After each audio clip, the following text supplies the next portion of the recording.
ஒரு சேனல் மறக்காம சேனலை சப்ஸ்கிரைப் பண்ணிட்டு வீடியோ பாருங்கள். யாரையும் வீடியோ ஸ்கிப் பண்ணாதீங்க, வீடியோ ஃபுல்லாக பாருங்கள். வாங்க வீடியோக்குள்ளே போகலாம். இன்றைக்கி நம்ம 2ஆம் திருப்புதல் தேர்வு 2026 செகண்ட் ரிவிஷன் எக்ஸாம் தான் பார்க்க போகிறோம். ஃபஸ்ட்டு பார்த்திங்கன்னா வந்து உங்களுக்கு 3 ஹவர்ஸ் தான் எக்ஸாம் நடத்துவாங்க. 100 மார்க்ஸுக்கு எழுதுவீங்க. ஃபஸ்ட்டு வந்து 15 1 மார்க்ஸ் உங்களுக்கு இருக்கும். 15 1 மார்க்ஸ் இப்போ உங்களுக்கு ஸ்க்ரீனில் காமிக்கிறேன், நீங்கள் வேணால் பாஸ் பண்ணி பார்த்துக்கோங்க. அதோட ஆன்சர்ஸ் வேணுன்னா டிஸ்கிரிப்ஷனில் ஆஃப்டர் ஹாஃப் அன் ஹவர் இந்த வீடியோக்கு அப்புறம் நான் போடுவேன், அதையும் செக் பண்ணி பார்த்துக்கோங்க. 1 மார்க் முடிஞ்சோடனே பார்த்தீங்கன்னா 2 மார்க் வந்து உங்களுக்கு 8 இருக்கும். அதில் நீங்கள் 4 மட்டும் அட்டன் பண்ணால் போதும். அதுக்கப்புறமா வந்து இது வந்து நீங்கள் ப்ராக்டிஸ் கூட பண்ணி பார்த்துக்கோங்க. இந்த ப்ராக்டிஸ் பண்ணுற மூலிமா தான் வந்து நீங்கள் நிறைய மார்க் எடுக்க முடியும் நாளைக்கு செகண்ட் ரிவிஷன். அதுக்கப்புறமா பார்த்திங்கன்னா பிரிவு 2ல் வந்து 5 2 மார்க் எழுதுகிற மாதிரி வரும். 5 2 மார்க் ஃபுல்லாக பார்த்திங்கனாலே உங்களுக்கு கிராமர் தான். கிராமர் வந்து பார்த்திங்கன்னா ஃபஸ்ட்டு நீங்கள் ஈஸியாக இருக்கிறது ஃபஸ்ட்டு எழுதிக்கோங்க. 2 சொற்களை ஒரே சொற்றொடரா மாற்றுக. அதுக்கப்புறமா ஊர் பெயர் மறு எழுதணும். அப்புறம் கலைச்சொல் வந்து ரிவைவலிசம்னா என்னது, மீட்டுருவாக்கம். கான்சோனட்னா மெய்யெழுத்து. அப்புறம் பழமொழி, ஒரு பானை சோற்றுக்கு ஒரு சோறு பதம், அளவுக்கு மீறினா நம்ம எழுதமும் நஞ்சு. இதெல்லாம் உங்களுக்கு ஈஸியாக இருக்கும், இதெல்லாம் எழுதிக்கலாம். அதுக்கப்புறம் பகுப்பாத உறுப்பிலக்கணம் கண்டிப்பாக வரும், எல்லா ஏழையும் செக் பண்ணி பாருங்கள். அதுக்கப்புறமா பார்த்திங்கன்னா உங்களுக்கு 3 மார்க்ஸ் வந்து பார்த்திங்கன்னா 2 எழுதுகிற மாதிரி தான் இருக்கும். 2 வினாக்களுக்கு மட்டும் விடையளின்னு கொடுத்துருக்காங்க. இந்த நீங்கள் கொஷின் பார்த்துக்கோங்க. உரை பற்றியே படுத்தி வினாக்களுக்கு விடையளி கொஞ்சம் ஈஸியாக இருக்கும். அந்த பேராகிராஃபில் இருக்கிறது அப்படியே ஆன்சர் பண்ணால் போடும், அவங்களே கொஷின் கொடுத்துருப்பாங்க. அதுக்கப்புறமா பார்த்திங்கன்னா ஒரு எக்ஸ்ட்ரா சாய்ஸ் விட்ரும், அதை விட்டுருங்க. அதுக்கப்புறமா அதே மாதிரி தான் 2 மார்க் மறுபடியும் 3 எழுதுகிற மாதிரி வரும்.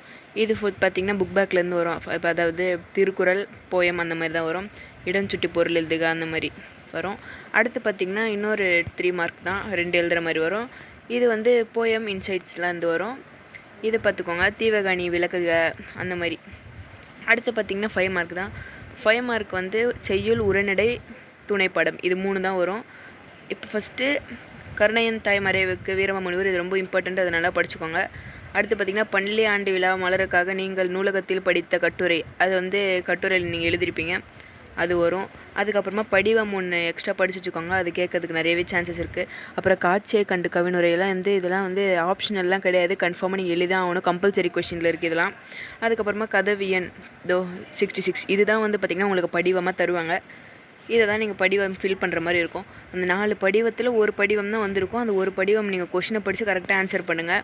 அதுக்கப்புறமா பார்த்திங்கன்னா மொழிபெயர்க்கு அட்டன் பண்ணாதீங்க, அது கொஞ்சம் கஷ்டமாக இருக்கும். வேர்ட்ஸ்லாம் வந்து நீங்கள் தமிழில் எழுதும் போது மிஸ்டேக்ஸ் வரும்.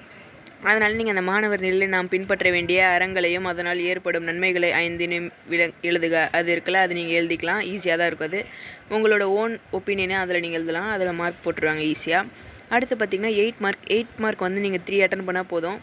ஃபஸ்ட்டு பார்த்திங்கன்னா ஒரு குழந்தையை தூக்கவும் கீழே விழுந்த ஒரு தேநீரை கோப்பை, அந்த நெடுவினை வந்து ரொம்ப இம்பார்ட்டண்ட். அது எல்லா கொஸ்டின் பேப்பரும் நான் செக் பண்ண வரைக்கும் கேட்டுகிட்டே தான் இருக்காங்க. அதுக்கப்புறமா பார்த்திங்கன்னா அழகிரிசாமி ஒருவன் இருக்கிறான், அந்த ஒருவன் இருக்கிறான் உரைநடை கண்டிப்பாக வந்துடும்.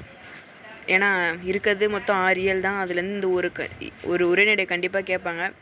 அடுத்து பார்த்திங்கன்னா உங்கள் பகுதியில் நடைபெற்ற காலத்திருவிழாக்கு சென்று வந்து நிகழ்வை கட்டுரையாக்குக, இது வந்து ஓன் கட்டுரை தான், நீங்கள் வந்து எழுதி தான் ஆகணும். அவங்களே வந்து டிராஃபிக் சிக்னல் அந்த மாதிரி தான் கொஷின்ஸ்லாம் கேட்பாங்க, அந்த நெடுவினை நீங்கள் எழுதிக்கலாம். இந்த வீடியோ வந்து பிடிச்சிருந்தா மறக்காமல் சேனலை சப்ஸ்கிரைப் பண்ணுங்கள், லைக் பண்ணுங்கள், ஷேர் பண்ணுங்கள். நெக்ஸ்ட் வீடியோவில் பார்க்கலாம். பை.